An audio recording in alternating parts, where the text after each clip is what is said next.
से पर आया था कि स्वाध्याय करने पर क्रोध और राग क्यों होता है? कैसे कंट्रोल करें? कई बार तो बुरे बुरे ख्याल भी आते हैं जो कथनीय नहीं हैं। अब इन परिणामों की संभाल कैसे करें? देखो, स्वाध्याय करने पर हमें विपरीत विचार क्यों आते हैं, है ना, ये कह रहे हैं। तो स्वाध्याय करने पर तुम्हें विचार नहीं आएंगे ऐसा तो नहीं है। विचार आना एक अलग बात है, स्वाध्याय करना एक अलग बात है ना। अगर आप ये समझते हैं कि हम स्वाध्याय कर रहे हैं, वस्तु के स्वरूप को पढ़ रहे हैं, वस्तु का स्वरूप समझ रहे हैं, उसके कारण हमारे परिणाम बदल जाएंगे, तो ऐसा नहीं है। परिणाम कब बदलते हैं, अथवा परिणामों में कषाय आदि भावों का वेग होना अथवा मंद होना, ये कब होता है? जगत में ऐसे कितने जीव हैं जो स्वाध्याय नहीं करते, लेकिन उनके परिणामों में विकार नहीं आता अथवा नाम मात्र के बराबर आता है। ऐसे कितने ही जीव हैं जिन्हें स्वाध्याय का सा भी नहीं मालूम। अरे स्वाध्याय छोड़ो, जो जैन भी नहीं है, अजैन है, कितने ही साधु हैं, है ना, कितने ही अजैन श्रावक हैं, अजैन श्रावक मांग कर खाते हैं, ब्रह्मचर्य से रहते हैं, कोई विकल्प, ज्यादा विकल्प नहीं करते, है ना। और उन ऐसे जीवों को भी कई विकार नहीं आते, या आते हैं तो बिल्कुल नाम मात्र के आते हैं। तो क्या कहें, वो तो स्वाध्याय नहीं कर रहे, उनको क्यों नहीं आ रहे? तो बेसिकली पहले विकारों के होने और नहीं होने के प्रोसेस को आपको समझना पड़ेगा। विकार होते हैं दो कारणों से। उनमें पहला कारण तो है कषाय, मिथ्यात्व, कि जिस जीव को जिसमें अहमपना होगा, अहमपना के साथ जिसमें उसकी रुचि होगी, उस रुचि के अनुसार ही उसको विकल्प उत्पन्न होंगे। पर्यायगत योग्यता कहते हैं इसको। पुरुष को स्त्री संबंधी विकल्प आना, स्त्री को पुरुष संबंधी विकल्प आना, त्रियंच को त्रियंच संबंधी विकल्प आना, नारकी को नारकी संबंधी विकल्प आना, इसको कहते हैं पर्यायगत योग्यता।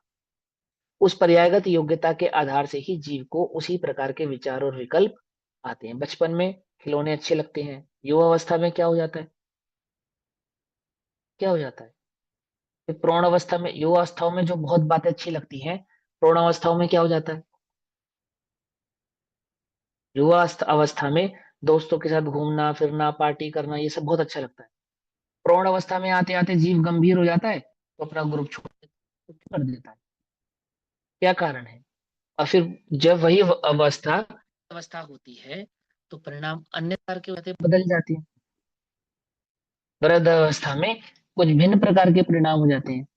तो इसको कहते हैं पर्यायगत योग्यता।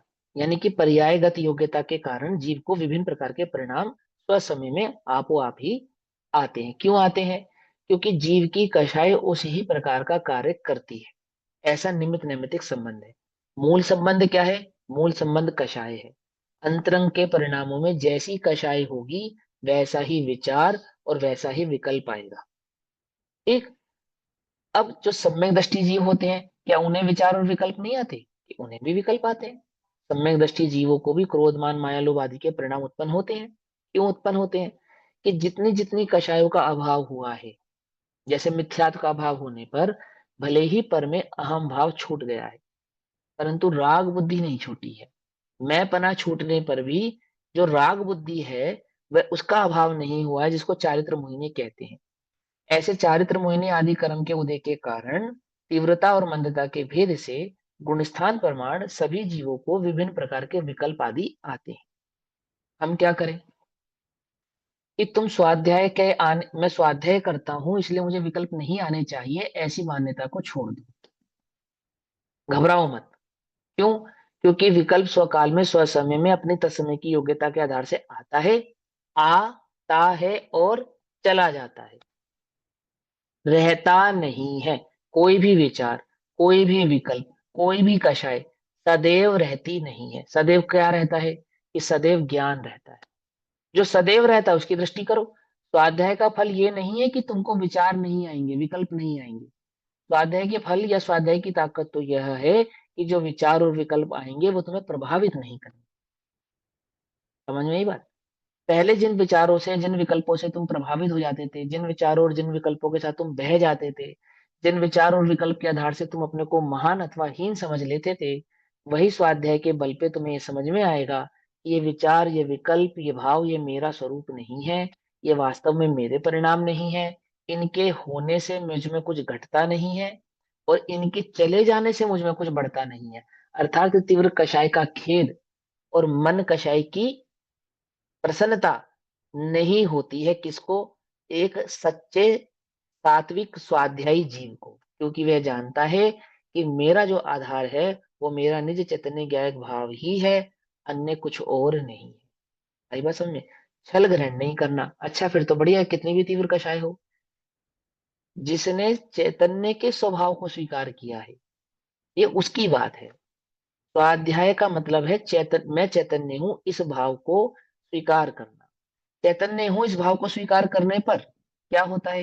विकल्प नहीं आते क्या? आते हैं, परंतु जीव विकल्पों से प्रभावित नहीं होते हैं। अभी थोड़े दिन पहले भी एक सवाल आया था, देखो, मुनिराजों को आहार संबंधी विकल्प आता है, आता है ना? फिर क्या होता है? तो उनका शुद्धोपयोग प्रभावित हो जाता है उससे? बोलो, ये नहीं होता। आहार के लिए निकलते हैं, मिल जाता है तो ठीक है, नहीं मिलता फिर? तो फिर उस दिन शुद्धोपयोग नहीं कर पाते होंगे ना, आत्मानुभूति नहीं कर पाते होंगे ना? तब भी होती है, तब भी होती है नहीं होती है? तो उसमें क्या है, उससे प्रभावित थोड़ी होते हैं। जितनी कषाय है, जो योग्यता है ना, जिसको तत्समय की योग्यता कहते हैं या पर्यायगत योग्यता भी कहते हैं, तो जो आपका गुण स्थान है, जो आपकी योग्यता है, जो आपका ज्ञान है, और जितनी कषायों का सद्भाव है, उतने उस संबंधी विचार विकल्प आदि भाव आते हैं और चले जाते हैं। चैतन्य ध्रुव ज्ञाय भगवान आत्मा, जो कहते हो जैसा का तैसा बना रहता है। ज्ञान दर्पण की भांति है, दर्पण के समक्ष काला आदमी भी आता है, गोरा आदमी भी आता है। काले को देखकर दर्पण, काला झलकाकर दर्पण हीन नहीं फील करता, और गोरा झलकाकर महान फील नहीं करता। स्वाध्याय का बल तो यह है कि विचार ही ना आए। पंडित टोडरमल जी कहते हैं, जड़ वस्तु को विचार नहीं आते। जड़ को नहीं आते विचार, तो तू जड़ हो जाना चाहता है क्या, कि मुझे कोई विचार ही ना आए, मुझे कोई विकल्प ही ना आए? निर्विकल्पता इसका नाम नहीं है। निर्विकल्पता इसका नाम है कि मैं कौन हूं इसको स्वीकार कर लेना। इस स्वीकृति का नाम निर्विकल्पता है, बस। बाकी इन विचारों और विकल्पों से अधिक घबराने की आवश्यकता बिल्कुल भी नहीं है। एक स्वाध्याय जीव को तो बिल्कुल नहीं है। जब तुमको मालूम चला तुमने बुलेट प्रूफ जैकेट पहनी है, तो अब सामने तुम्हारे कोई बंदूक लेके खड़ा हो जाए तो तुम्हें भय है? सर से लेकर पांव तक जब तुमने बुलेट प्रूफ जैकेट पहनी है, तो गोली नहीं चलाएगा ऐसा नहीं है, गोली तो चलाएगा, पर लगेगी नहीं। गोली चलाने वाला तो गोली चलाएगा, परंतु लगेगी नहीं, क्योंकि राग, क्योंकि कषाय तेरा स्वभाव नहीं है, वो तो परद्रव्य है। कर्म आदि, कर्म के उदय आदि, वो तो परद्रव्य है। तो उनका उदय नहीं आएगा ऐसा नहीं है, उदय भी आएगा, तेरे ज्ञान में झलकेंगे भी, परंतु तेरा ज्ञान उनसे प्रभावित नहीं होता है। ऐसी सामर्थ, ऐसी ताकत ये स्वाध्याय से आती है। विकल्प ही नहीं झलकते हैं ऐसा नहीं। ठीक है ना? ऐसा समझना चाहिए।